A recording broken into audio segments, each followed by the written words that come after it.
All right. It is recording. Excellent. So, well, welcome everyone. This is our Q3 meetup for the GDG Cloud Montreal. This one will focus on data visualization. We're going to look at a little intro on Data Studio, and then, well, the main piece is on Looker. And thanks Cornelius for joining us for for this meetup. So we'll go through the that journey, like what Data Studio is about to do. Really want to focus again. It's an introduction.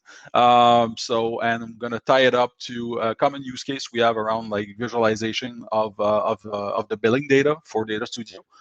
And I'll let Cornelius do the Looker part and get you more information on that product. So just going on. Well, quick housekeeping. Super simple. Some Meetup announcement. There's actually no GCP news because we want the time to do the Data Studio part and the Looker and the wrap up.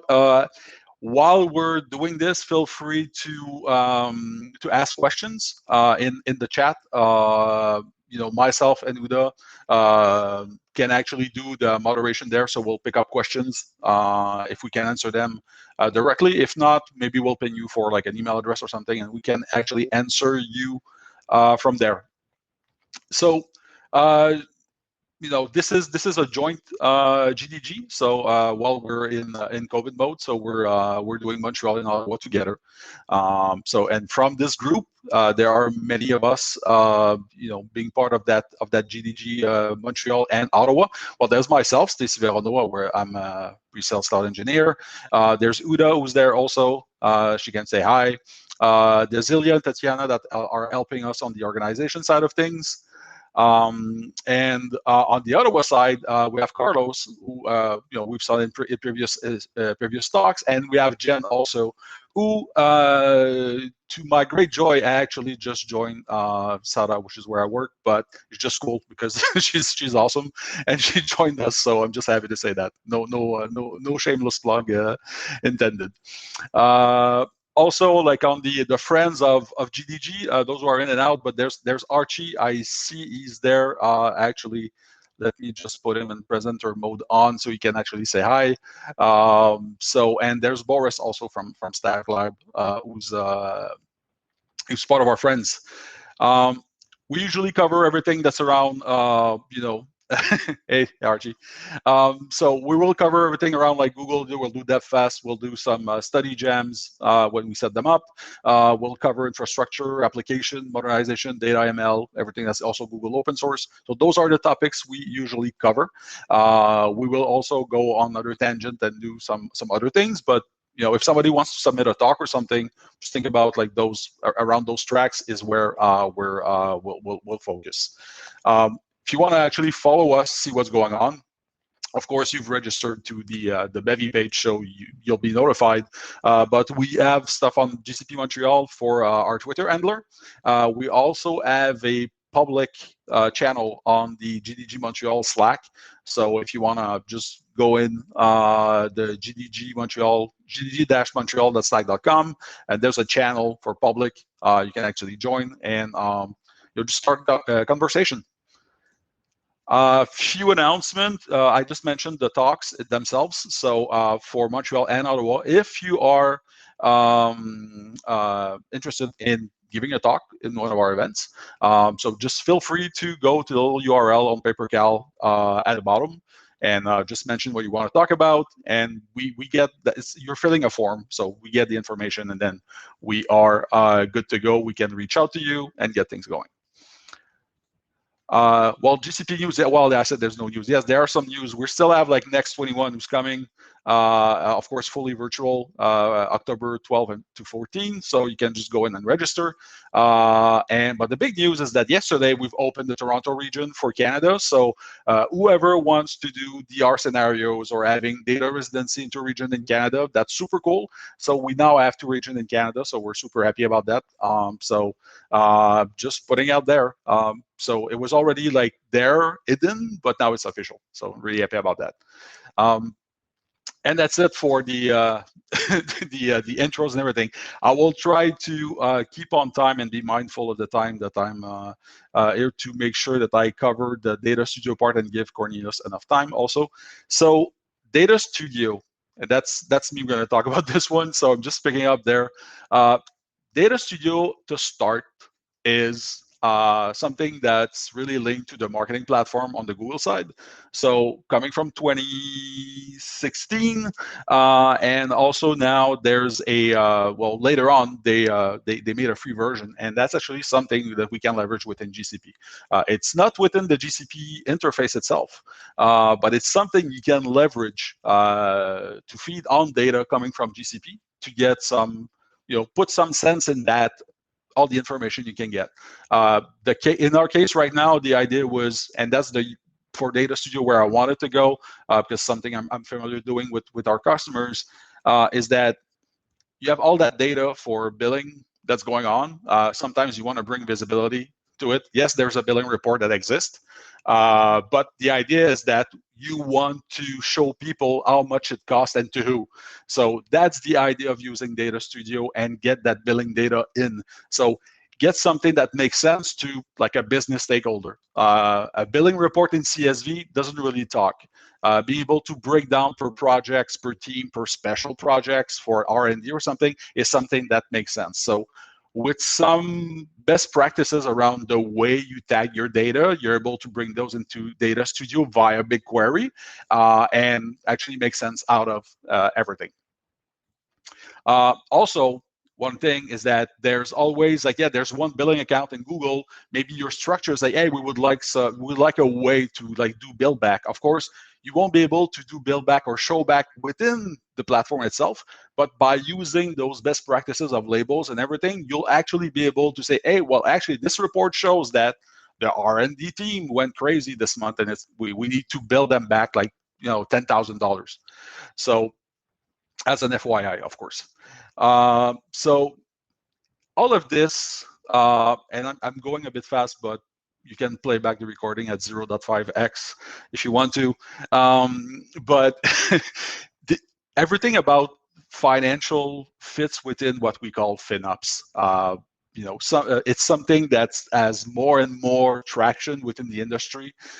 It's not the most passionate and tech fun topic, but it's around cost management. So being able to bring that data from GCP to Data Studio, let's say, to bring those dashboards, which we'll see, I will show them to you, falls within the visibility side of things. There's optimization, control, and collaboration that comes into the mix. That's an entire topic on FinOps, which I'm not going to cover, but it's one step going those things with Data Studio, bringing you within like a FinOps team within your organization. So that's why it's really key to set something up for visibility, especially around cost control. So the idea is that, okay, well, it's all nice, but how do I actually do that? So there's a few steps. One of them, best practices, using label. You need best practices would say create a billing project, then activate BigQuery, put a data set in there called, my billing export, and then you need to set export, and actually, then you can use one of those templates from the internet, coming from Google, for example, on advanced billing, and then you just connect the two together, and you're able to go, and you're able to do some stuff. So we'll actually go and jump on actually doing stuff, because that's what we want to do. So I'll just exit this one and go straight. Is it too small or is it good, Archie? Or thumbs up? I think it's a bit small. I would add 2x more, maybe. A bit better, I guess. Yeah, I think better, but even one more, yeah, I think that's better. Like that. All right. Excellent. Thank you. So just going quickly into this. I was talking about labels. When it comes to, you say I have VMs right now in GCP. That's my own account, by the way, so you'll see how much I'm going to have to pay at the end of the month. I think I'm going to expense it. There's a thing called info panel, and this is just as an FYI. There's a notion of labels. So labels could be like an environment is production and the team is security. that's the idea of like tagging your data, so that way we can have those elements back inside inside Data Studio. So that's why I wanted to say about labels. I'm going to share links at the end with everything that you need to actually set it up properly. But this, that's what I wanted to show in terms of labels. Like if I have instances or buckets running, I can actually put those key values, and those key values can be used to group data together to give me visibility within Data Studio. So in terms itself, when it comes to, I've mentioned like setting those up. You need to set up a data set in BigQuery, but the most important thing is that you need to leverage the billing export. So I'm just gonna, it's just to give you an idea quickly, that billing export actually said, yep, I want to export my stuff to BigQuery. You put the data set, I've called it billing export, in my billing project, which I've mentioned earlier on. So you only need to connect those two. Said, please send the pricing, the detailed usage, and the standard usage costs all into that data set. And that job will start creating the right table and feeding stuff over in BigQuery. So now we have a source that got, our source is our billing data, and then we just ship it to GCP. To GCP, to BigQuery, sorry. So once we're in BigQuery, and I know I'm going fast, but we're trying to be mindful of the time. BigQuery will actually look like this. I have my billing export data set that's there, and I have the 3 exports that I've set up earlier on that are there. So of course, when you set it up, it's not going to take 1 second and then you have data. Just give it time. It's going to populate itself. And that data is actually something that you can query with an SQL query. That's a bit complicated. Well, complicated. There's a lot of stuff to aggregate together, but that query is coming from the example from the Google Advanced Dashboard. So if I take it and I run this query to my data set, I'm actually getting, well, what's going on which billing account, which service, when it started, and everything. If there are specific labels or not, everything is going to be in there. The pricing, the currency also, and all is in there. So having just all this, it's nice. I have a bucket load of data, but can I make sense of this in some way? That's where actually Data Studio is going to come in. Data Studio, pretty straightforward to go. You go datastudio.google.com. So you will have the possibility of creating multiple things. And one of them, well, of course, there's reports, but there's data source. So in terms of data source, if I create a new data source here, it can fetch data from many places. Can fetch data from a Google Sheet and create something super simple. But you say, hey, here's my Google Sheet, which can be dynamic because I'm doing stuff into it, and then it's gonna create whatever I need. In our case, our data source is BigQuery. If you follow the example from what Google has set up out there, you're able to actually get a nice little report that you can copy, and then you adapt to your needs. Those reports are the advanced reports. So what it would look like, if I'm just going to go into a report, I think I have the one here that has the example. Of course, I clicked the wrong one. Sorry. Let me go back. Am I clicking the same one twice? Yeah, that's what. Give me 2 seconds. So it could be this one. Okay, third time I missed it. So sorry. So the report that they're giving you is something that looks like this. It's an advanced report. So this report on itself is, just gonna go back here.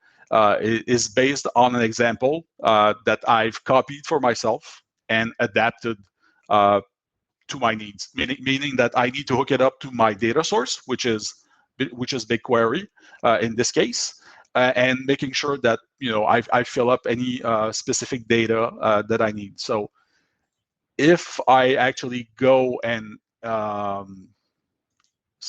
in data source, because I have a paper to follow my notes, but I'm not following my own notes, so I'm being bad at that. Sorry. If I go in data source, I can see here that this connection that I have, say, hey, this report needs a source. That source is from BigQuery, and that BigQuery data set is in a Google project. So that's my timer. So sorry. So it's on a billing project, and I need to set up that query. The query I've shown you earlier quickly in Bigquery directly. So it's the same query. Said, okay, well, I just need to modify the query to say, well, get this from my actual Bigquery project with the right data set. And that's the connection I'm making. Say, hey, Mr. Report, just take the data from this, and the advanced report, what I've shown you quickly, actually maps, all the fields map to this. So once this is done, and that's a one-off, like you're making the connection, you're actually ending up with something that looks like this. And Data Studio as a tool is really say, hey, if I want to move a logo, I can move a logo. If I want to add another field, I can add another field. It's really intuitive, and you can create even simple report to start with. But this one that's already been given to you as an example allows you to see that, you know, if I want to show cost trends, like, hey, are we going to hit a wall this month? Actually, or Stacy's going crazy right now in September. What's going on? We can actually add that visibility. The beauty of this is I can share this as a report to management, not the GCP console access, but the actual billing itself. Say, hey, go see this, or export it as a PDF and send it for them to browse through. But the idea is that this is actually like a dynamic report. If I go in cost by team, just to give you a good example of what we can do, and I'm going to go back in time because I need more data. I'll be able to get a breakdown by team. I was saying, like, if you use the right label, if I have a team, some specific teams that I have, like I have one team here who's tagged as, where are my team's names? Oh, it's per team per project. So, but this gives me an aggregation of that data, saying that, okay, well, if I have, I have multiple projects running right now, and the TG4H common, which is my organization, is the biggest spender during that period. Of course, it's $6, so it's a sandbox. So we're not gonna ruin the company with $9.13, but still. So the idea is that you're able to get this either per team or per project, and you get that visibility of everything that's going down, or even by cost center. If I just, that's giving you an idea, it's like, this is more like what's going on right now. I can see that I've been playing with Forseti for some security POC that I'm doing personally, and this is actually consuming, like, this is the spike in my trend that I'm seeing right now. Everything I'm seeing here is linked to the fact that I'm doing some stuff directly. And also I have the breakdown per team here, and this guy's not happy, which is like the DevOps team, or I have another one which I call like TG4H, which is linked to a project. So if the DevOps teams, in terms of cost, like like in January, where are they versus the rest? So that's the idea of.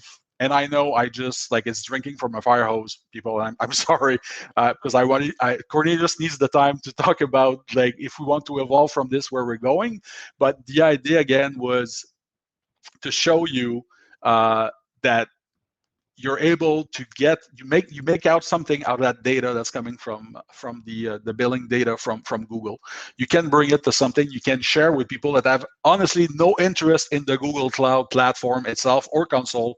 They are really interesting in, like, okay, well, how much is this thing costing us, and who's costing us what and how much? That's what they're interested in. It's not your data source or anything. It's something that you can actually show them. And the fact that it's also something that's dynamic, well, you've made the connection, the data is going to keep coming in, and then once it's set up, if you use your labels and everything, you're good to go. So on this, I'm just going to go back to my slides and go back in present mode. And just for the sake of recording so that people can see, if you want to ramp up on Data Studio, there's multiple ways around it. There are many things in there, like full things coming straight from Google, or Quick Labs or Coursera. But there's also in the one that I've put in bold, those two together actually help you set up what I've just shown to you. step by step. Honestly, it's really straightforward. Once you're set up and you're able to attach a report to your exported data, you're basically good to go. So that's basically, I said questions, but I'm already over time, so I'm gonna honestly, sorry if there's any question in the chat, post them there. While actually I give the spotlight to Cornelius, I will just try to answer them in the chat. So I'll bring up now our main speaker, Cornelius, if you want to take over, intro yourself, and happy to have you here. Yes, thanks, Stacey. It was great. So, hi, my name is Cornelius. I am a data analytics expert at Google. I help customers see how they can utilize their data and visualize it and then action upon it to go forward. And one of the big things that I try to emphasize to customers in general is to make reporting actionable. And so because of that, I'm very excited to share with you guys Looker today and just be able to show you guys what is the strengths and what it offers over Data Studio. Now, let's just talk about Data Studio. This is an example of a traditional ELT pipeline, right? In general, what we would have when we move data into a traditional type of thing like Data Studio is we would have multiple data sources, which we would have to clean up as the data comes in, right? Yeah, maybe you have data, maybe this is a marketing use case, and you've got data coming in from Facebook and from Google and from Pinterest and from whatever the case may be. If we work with a traditional ELT tool, what we would have to do is we'd have to create a number of different queries. Firstly, we'd have to pull all this data together, and then we'd have to create a query that can consolidate all of the information from that one query. And it takes a lot of time in order to create that type of querying and that flattening of that data set, because most BI tools, or most modern, a lot of BI tools these days work with the concept of work only with flattened data sources. For example, like a traditional pivot table in Excel, the pivot table can only work on that one flat data set. So in order to actually create an aggregate view of what your data looks like, we have to pull everything together. We have to create really complex transformations. Sometimes we have to map data together in order to create a single data set, which we can then visualize. And this is a very heavily IT-driven process. So what happens a lot is your company, the IT teams in most companies are overwhelmed by reporting requests. And the point of a program like Looker, and there's a few others in the market out there, like that do data modeling. And data modeling is the evolution of basically this process. And the idea behind data modeling is to put more power inside of the user and to take away all of the intensive work that needs to be done by the IT team. If you can go to the next slide, Stacey.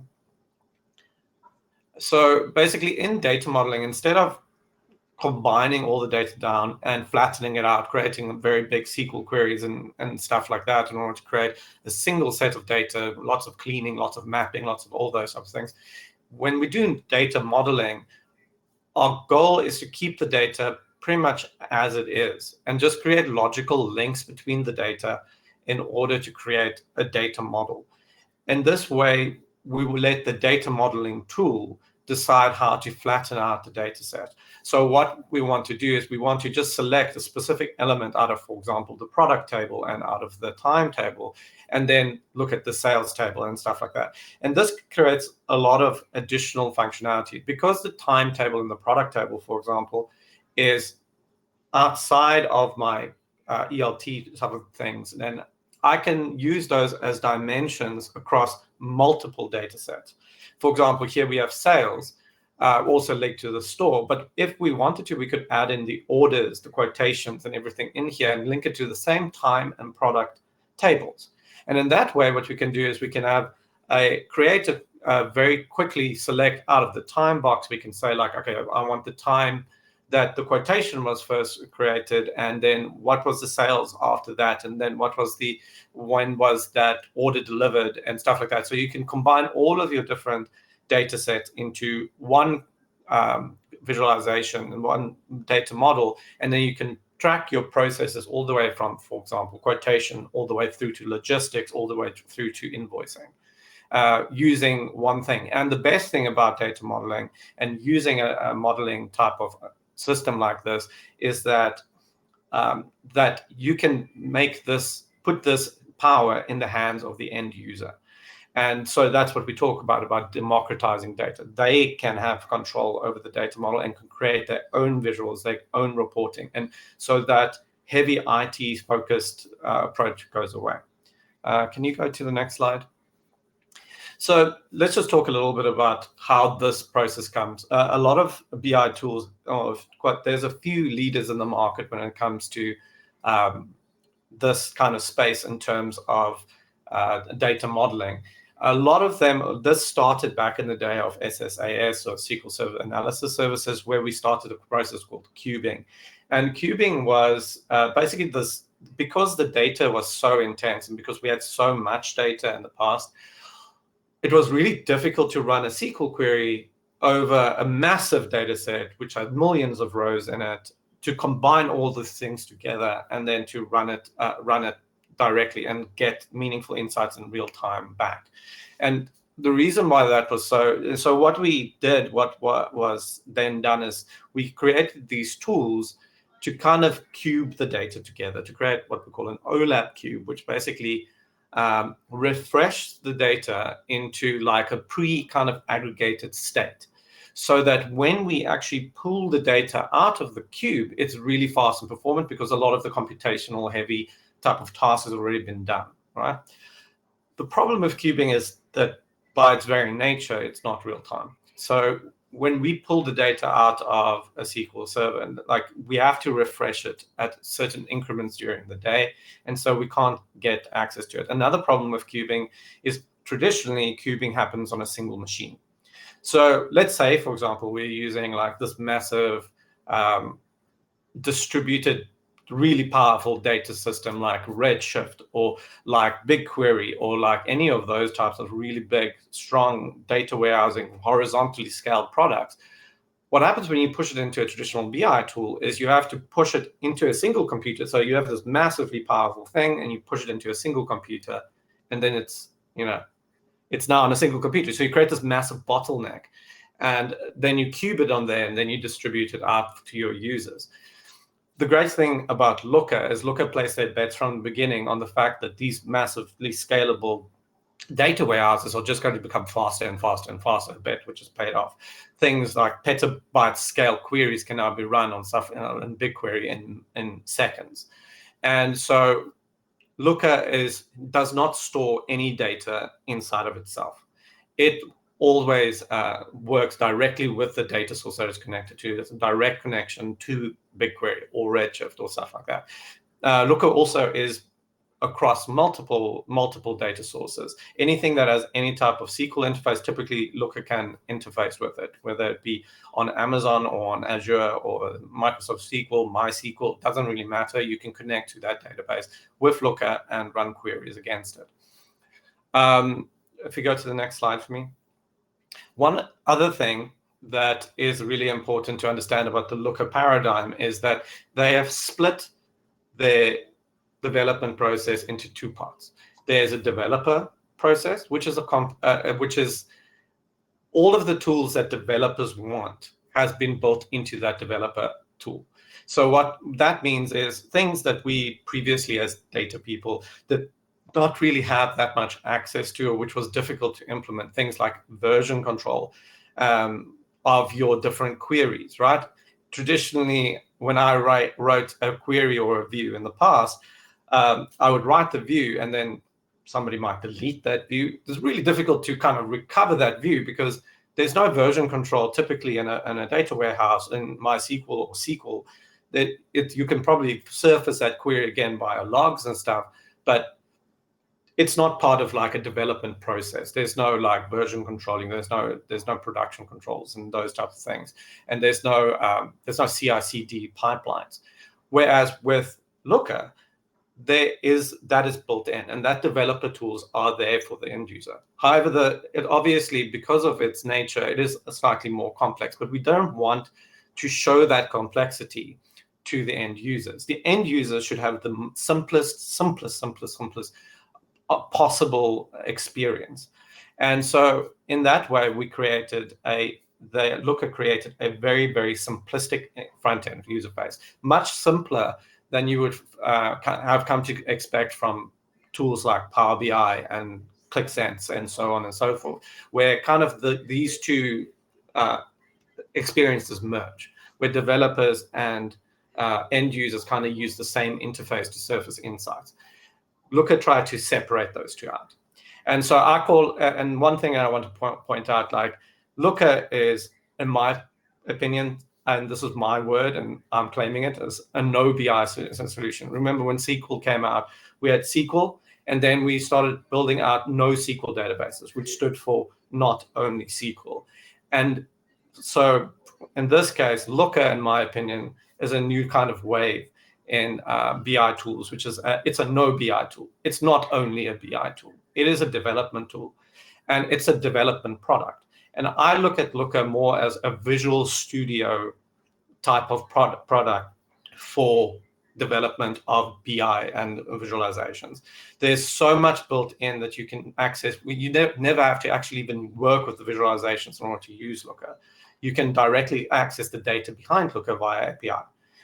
So people use Looker as the backend to a website in the same way that we would traditionally use something like a MySQL database as the backend to a website. Next slide, please, Stacey. Okay, at this point, Stacey, you can stop sharing. I'm going to jump into a demo of how this all fits together and how this works. So I've prepared a few things just to make this as easy as possible. Can everybody see my screen? Yes, we can. Okay, awesome. Okay, so the first thing I'm just pointing out is here's an example. Now, as I explained before, Looker is based on a data model. So it's not a single table. It's a table which is linked in multiple ways to other data sets and stuff like that. In this specific example, to go off of where Stacey ended with his billing example, we've actually created a multi-cloud billing reporting tool, which will actually allow you to visualize across multiple data sets. So because Looker is agnostic about the backend that it connects to, it could be Bigquery, it could be Redshift, it could be Athena in AWS. It doesn't really matter what it wants to connect to. Because of that, we can actually pull all of the various, if you have multi-cloud environment, we have something happen on AWS and some things happening on Google Cloud, you can pull all of those data together and create a single kind of system in order to visualize it. So I'm just showing you, this is basically an example of what the modeling looks like for this visualization. As you can see, this is a multi-cloud visualization. And as we can see over here a number of things, a number of like all of our different spends across multiple clouds, AWS, Azure, and GCP. And so what we want to be able to do, and so it has a similar kind of features to normal BI tools. We can select or deselect specific elements in the class, and there's cross-functional items here, and you can use it in a very general way like this. This updates cross-filters across your different systems. And so those types of interactions are available. Things that I would like to point out, though, is the fact that because it's not based on cubing, one of the really good advantages or great advantages of this is you can select any item inside of a Looker visualization. You can drill down into the granular elements that make that up. So if I were to click on a specific element like this, I can drill into this by service type, and that will open up a visual, which will then, that specific element, allow me to go further into that and see what services that specific element is based on. And so that will give me a separate visualization, which just gives me the total cost by service and cloud provider in that area. What we can also do is we can jump directly from here into what is underlying this specific visualization. So if I click on Explore from here, it jumps into the data model, which is in the back end, and it allows me to dig deeper, pull additional information out of this visualization as I need to. As you can see here, these are all of the tables on the left-hand side. We've got all of the different tables which makes up this data model. So we've got our cloud transactions, and in here we've got billing date, start date, and end date. We've got also have the services as a separate table, which is linked in the data model logically to this. And as you can see in here, I can add additional things here as I want them. So if I wanted to add the product as an additional field inside of my visualization, I can add it in directly, maybe change this into a table so I can see it a bit better, and run the visualization. And this actually goes back to the SQLs that's underlying this and goes and executes this. This specifically is based on Bigquery, but this is now running the query directly in Bigquery in order to surface your results in real time. And the cool thing about it is also that the information that you see here is actually, you can see what the SQL is that is actually running. Here is the actual SQL query that it actually went and ran by me changing and creating this information. And this creates a lot of possibilities for you. If you wanted to explore this by yourself, you can just copy the SQL query out and go put it into your warehouse and run it from there. Create views. You can copy this out. Imagine you are doing a machine learning pipeline. You can create a feature set from multiple sources and then copy the SQL code out, paste it in a notebook at a later stage, and then use that notebook as your feature set for developing an ML pipeline. So all of that is possible within Looker, which is really, really an awesome functionality of it. And so you can use various ways of interacting with the data. You can extend that look as much as you can. Another thing that's really great about having this functionality is another thing that Looker provides really simple access to is alerting. So what I can do at any particular point in time is I can refresh here, sorry. So what allows me a very simple interface is that you can take any visual inside of Looker. Let's just close this. And you would be able to, I'm just going to jump to another dashboard here, and you can set up a number of different things. There's various rights and stuff built into Looker, but here we've got, for example, census data. And what you will see is that when you hover over any type of visual in Looker, if the rights are enabled, you can actually program an alert. And this is end user functionality, right? This is the business user can create an alert directly from here and say, like, I want to see when this total population number goes over 40,000 or something like that, send me an alert to my email or to Slack or to whatever the webhook is that has been set up in order to, and I want this alert to come daily, weekly, monthly, or per minute if these changes occur. And so you can set up billing alerts using this. You can use this for a variety of different use cases in order to understand how your organization works. And this is something, obviously, that Data Studio doesn't have, that Looker does have, this alerting functionality that's built in directly into the front-end experience. Another thing that you can do very easily using this is to be able to edit in real time. So your end users would be able to add new visualizations to this, and it's very simple. And just by the way, what we are seeing now, all of this is embeddable into its custom web container. So you don't have to use it in the Looker look and feel.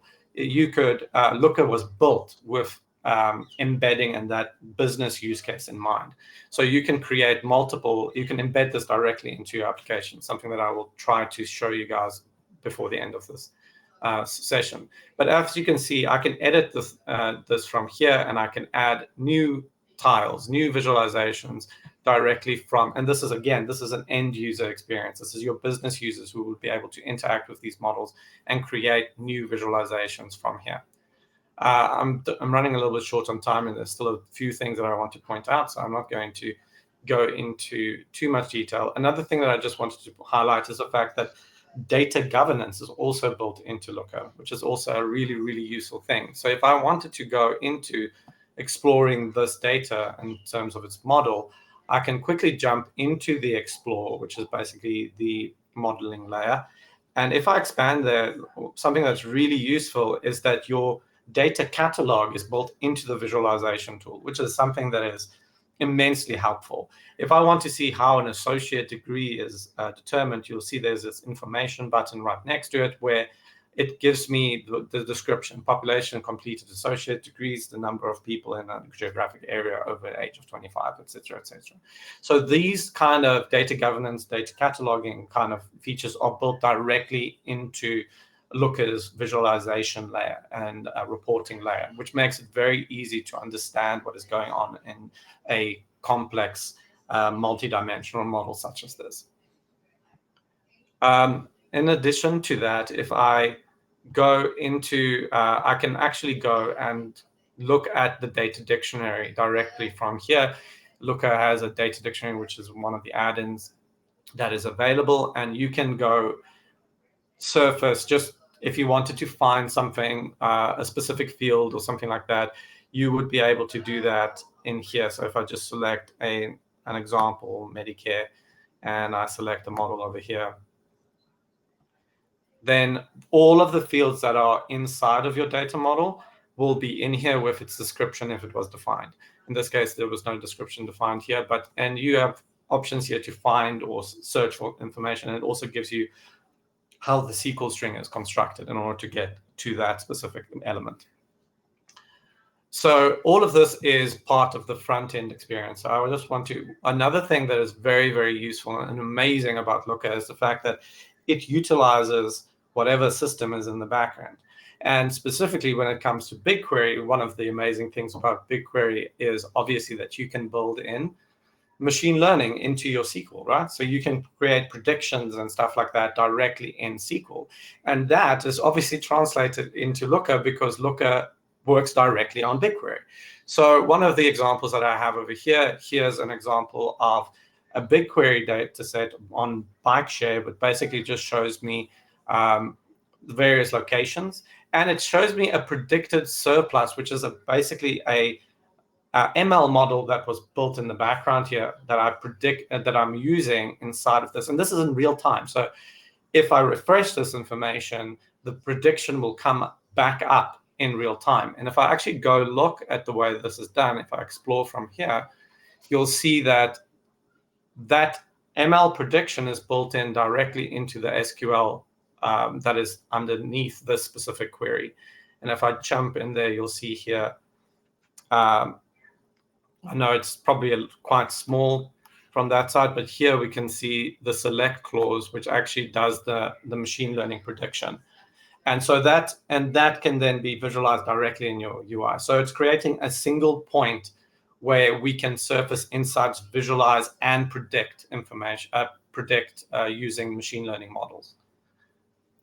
So from there, I just wanted to jump into the backend, while this is coded. I don't want to, everything that I've shown you so far is part of the front end experience, the business user experience. And as you can see, it's extremely sleek. There's no really complex ways of interacting with this. I mean, it can become quite complex. You can build in self-serve analytics. People can do their own calculations on the front end and the explores. But the majority of the development work is done in the back end, and the end user should be pretty far removed from that. They should be able to do everything that they need to do from this front-end experience and from this front-end interface. On the back end, we obviously have to explain to Looker how our different tables joins together and what those tables are. And obviously the descriptions that I showed you, we need to actually provide that to Looker. And as such, if you look into the way that Looker works, you'll see that Looker is basically broken up into what we call views and what we have as models. So your views is descriptions of the tables that you are working with. And in this case, I'm using a call center example. And in this call center database, we have a number of different views. We have an agent view, which is based on this users table in SQL. And as you can see, we define a primary key, and then we've got a bunch of things like active, which is a Boolean value, which we define as a yes or no. And then we're showing Looker how to access that table via SQL. And all of this is built in. And then as you can see, the label and the which is basically where we do all of our data governance and stuff in terms of naming conventions and stuff is built in here. We can add descriptions and all of those types of things in here. So each one of our tables needs to be kind of described in this way. Just by the way, it looks like a lot of work to describe it, but Looker does this work for you, by the way. So you don't have to actually go write all of this out from the beginning. You just need to edit it. When you point Looker at a table inside of your warehouse, it will automatically look at the schema of that table and surf it and create this file for you by itself. It's only when you want to make additional changes or transformations to this that you actually need to go and edit this information here, or when you want to create specific calculations and stuff like that. So as you can see, there's a few tables here. All of them are like here. And the great thing about it is because, like I said, this is a developer experience, this is all version control. So what happens here is if I make a change, I'm just going to remove a line there, and I save these changes, I can then publish this change to my own personal branch of Looker in dev mode. And what that allows me to do is then I can go and test. Before I push anything to production, I can commit the changes to my own private branch, make sure that the Explore and the experience on the front end is still working, everything still works properly before I commit these changes to the main branch or the main production branch, which is really, really useful for developers and people who have been working with this in the past. When we've defined all of our views, the next thing that we need to do is we need to tell Looker how the data connects together, and that we do by the model. And basically, this is just we're defining the left join and the right joins and whatever you do. And by the way, if this seems overwhelming, it's just SQL. It's literally whatever SQL is in the backend of the application that you're using. That is the SQL that will be in here. So it will be familiar. It's not like you have to learn a new language. There's just a little bit of understanding how to format it. But any function that you were using in SQL before and Bigquery, all of those functions you would just use directly as they are inside of Looker. And that's how it works. So from there, we can then join all of our things together. And this creates our call center model, which we can then, that call center model is the basis of the explores that we have in here. So if I look in here for the call center model, here's the call center model, which is the basis of this, which will have all of these items in it. So if I go into the call center model, you will see that those same tables, agents, and so on will be available here with the descriptions and everything that is associated with it. And now this is what the end user will experience. They will never see that backend stuff. And for the end user now, all they can do is select a specific item and select something else that they want to do. I'm not going to do too much with this right now. Maybe I'll do number of agents here and who are active as an example. And as you see, as I'm just clicking and pointing here, the SQL for writing this query is obviously services in the background. If I run this, as you can see, this will then execute on Bigquery, and I can save this visualization to a dashboard if I want to. And as I can see here, there are 69 active agents and 2 that aren't active. So from this, I just wanted to quickly jump into the point of this is that Looker is not only this BI tool. This Explore functionality, everything that you've seen so far, is part of a range of tools that is available in Looker. And after a model has been defined, you can access the data behind this model using an API. You don't even have to use the visualizations that is provided by Looker. By the way, there's a number of visualizations obviously provided by Looker, but you don't have to use that. If you wanted to do your own JavaScript library to use a different type of visualization that you found online, it's completely possible to do that. You can get the data from Looker, and from the model, you can just tell it what data you want, and then you can visualize that data with whatever tools that you want to. And an example of that is I just want to show you an example of an embed use case. So the back end of this website specifically is Looker. So if I log in here, what you will find is in the background of this website, Looker is the database. So everything that you see in here is in some way pulled out of a Looker data model. And this is a marketing use case where it just shows you retail numbers, how it's doing and bounce rates on a website and stuff like that. And if you look at this, you'll see that there's a very useful demo because it shows you where the data is coming from. And if I look at the source here, you'll see that these first elements here is pulled out of the Looker API. So that is not even pulled out of, it's not a visual. We are just kind of sending an API call to the Looker data model to pull out these numbers, 12%. And that can be done again in real time and all of this is underlying your system. So all of these visuals were created not using any visualizations inside of Looker, but with custom libraries, just utilizing the data that is on the front end. This look that we have here at the bottom is an embedded look. So this is a look or a specific element which was embedded directly from Looker into the application. And you'll see that you can do various ways of interacting with these things. In this scenario here with a web analytics, this is a fully embedded dashboard. So all of this entire dashboard would be the equivalent of a dashboard like this one, this bike share, which has just been completely embedded into the front end application. And as you can see, you wouldn't even know necessarily that this was done via Looker. You just see a very interactive dashboard, and you can interact with it in the same way that you can interact with it inside of the Looker console. You can even create a blended experience for this, where you have some elements which are the dashboarding elements, but then some of these elements are actually surfaced via the API. Some of these elements are coming from an embedded method. Some of them are embedded directly. And as you can see, then these things you can select the data from here directly and so on and so forth. So from there, we also have query builders and stuff. All of this is just custom development over Looker functionality. And like I said, you could have embedded machine learning into this. You could have embedded everything that you wanted to use, everything. You can surface the entire power of BQ in here. And this information is as real-time as BQ is.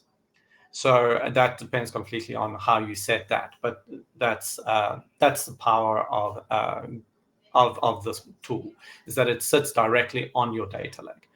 At this point, I'm going to stop sharing my screen and perhaps just give some time for questions because I know this is a lot of data to cover. So if anyone has any specific questions about Looker, feel free to raise them now, and I'll see if I can give you the answer as quickly as possible.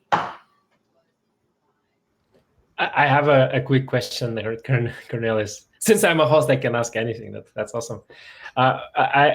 You said that you can use things like Bigquery and maybe some other sources. Like, what about like traditional systems? Like, there's a lot of companies using like, I don't know, Sybase or some old technology databases and stuff like that. You can all connect and use with Looker, or like what? Obviously, it's not going to be as fast experience, but can you still take advantage of the old systems and point to Looker? There are any database system pretty much that had a SQL interface can be accessed pretty much. I'd have to check for that specific one, but there's so many different data sources that Looker can connect to. It's everything from traditional SQL to like older versions of there's a lot. I don't know specifically that one, but I used to work in telecom, right? And we had those massive databases that host a lot of telecom information, and usually it was very difficult for front-end people to access this data and visualize it. But like that potentially would be a great use case, for example. But obviously, we see like telecoms moving also to BigQuery a lot these days. So. Yeah, I mean, we are currently working with a telecom also moving all of their logging analytics directly into Looker and building up alerts and stuff like that from there, where previously that information was stored in a warehouse such as on a different visualization tool such as Splunk.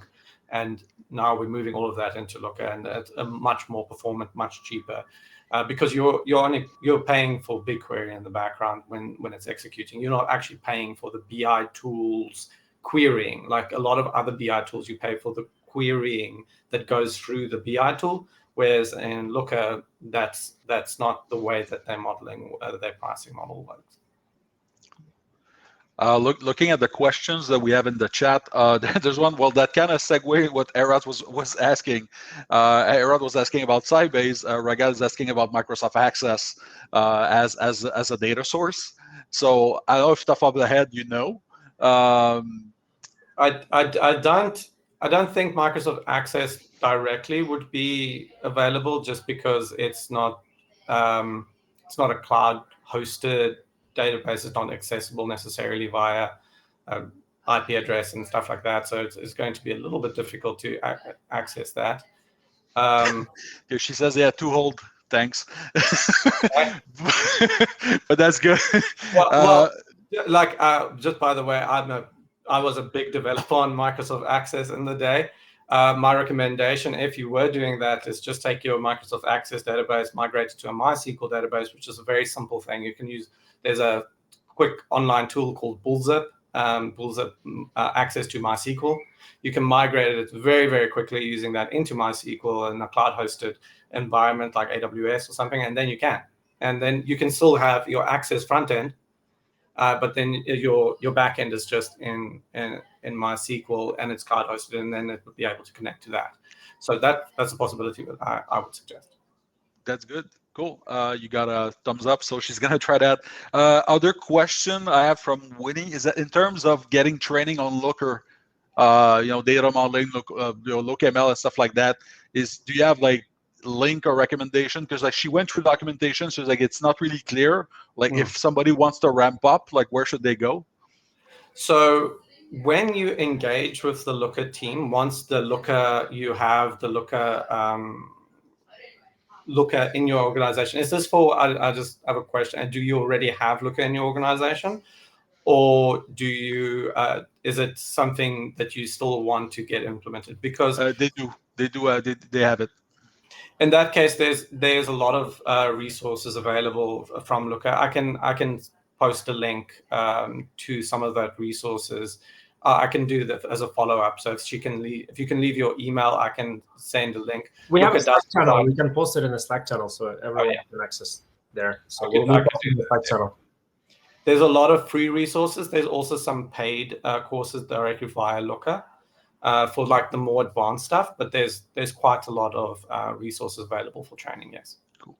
And one just to keep there's another one that just popped up.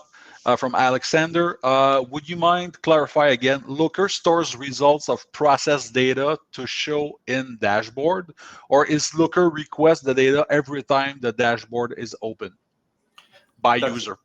So that's a good question. So basically, like Looker, when the user opens it, Looker does have a small caching layer where it can store like the visuals directly as it is. But typically it would go, when you open it, it will refer to the data warehouse in the background.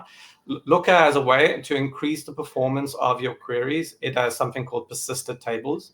So basically what it does is you can persist a specific query and keep that query persisted in your thing. Like every hour you can persist the table in the background. And so in that way, when you access it, it's not completely real time, but if it's a really complex query that takes like minutes to do it, you can persist it on an hourly or even by minute really schedule, so that when the end user interfaces with the data, it actually surfaces that information from a table that has been created on top of the data. And then you can set a refresh schedule on the front end, on the UI, to say like it should refresh every 15 minutes or so on and so forth, so that it stays kind of up to date. So yeah, But in essence, it will always go back to the database in order to get that information if the data has changed. And if it's BigQuery, it's going to be just fast, right? Yes, because actually BigQuery, the nice thing about BigQuery is also the BQ accelerator has been built into the front end of Looker in the same way that BQ accelerator is built into Data Studio. So Data Studio has a way of accessing data much quicker via the BQ accelerator, and Looker also has that built in. So it's not even just as fast as BQ; it's even faster than BQ via the accelerator. Cool. All right, thank you. And for the training stuff, you can Cornelius, you can send us the info. We'll put in the Slack channel. Winnie, I invite you to register on the Slack channel if that's not already the case. The link she's in. All right. So then, as you can just send me the info like on Hangout or chat, and then I'll paste it back there, Cornelius. So thanks for that. Well, we're at wrap up. I'm just gonna share my screen for the wrap up part, and we'll be on time for once. So yeah, so we're wrapping up. Just for the people out there who are still with us, just a quick survey. So if you just wanna just go from the tiny URL or the QR code, it just gives you an idea, giving us feedback on the speakers. Cornelius was awesome. So sure, I'd love to hear that, and he was. So thanks for being there, Cornelius. It was really great and insightful view of Looker and the no BI part. So trademark Cornelius on no BI. So yeah, for people, feel free, go in the survey, use the QR code or the link. Thank you all, and we'll also, we're hopeful that we're by the end of the year. The idea is that we did this in September. We want to do this in October, November, December. So we'd love to do October 15. Good chance we may do something around automation and GCP. So taking about DevOps tooling and everything. I kind of secured someone for November to have a full extended session around security in GCP, from compute to network and everything, from an awesome speaker. And we're going to look for something in December. So keep an eye out on the Slack channel and our posts in social media. And we might have some also the event around Google Cloud Next, maybe just to showcase what was the latest.